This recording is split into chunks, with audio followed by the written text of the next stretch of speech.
Bonjour, je m'appelle Mathieu et je suis le fondateur de Summit, j'ai 37 ans. Summit, en fait, c'est un service qui est né de Summit Mining, qui est un service dans le minage de crypto-monnaies.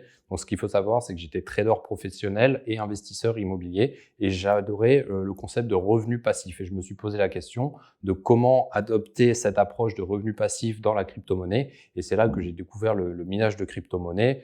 Et en fait, j'ai acheté au fur et à mesure différents ordinateurs de minage jusqu'à en avoir plus de 200. Et c'est là qu'en fait m'est venue l'idée d'offrir ce service, donc d'acheter des ordinateurs de minage pour mes amis et qui sont devenus à la suite mes clients.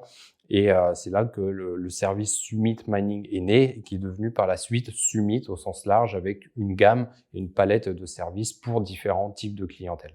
Les défis et les challenges de l'année à venir, ils sont notamment liés à la structuration des équipes et des outils, puisqu'en fait, on a grandi assez rapidement, ce qui fait qu'il y a plein de choses qui n'allaient pas nécessairement et qu'on est en train de remettre en ordre pour pouvoir grandir derrière et pouvoir atteindre les objectifs et les ambitions qu'on a. Donc ça, c'est un des défis. Un autre défi, c'est au niveau de la réglementation, puisqu'en fait, elle évolue très très vite et on doit se mettre en conformité par rapport à toute cette réglementation qui évolue et qui sera nécessaire au niveau de la crypto-monnaie dans les mois et dans les années à venir. Il y a une valeur vraiment qui est très importante au sein de Summit, c'est l'intégrité, c'est-à-dire qu'on ne va pas faire des choses contre nos clients, on va faire des choses avec nos clients, même si parfois ce sont des décisions qui sont difficiles.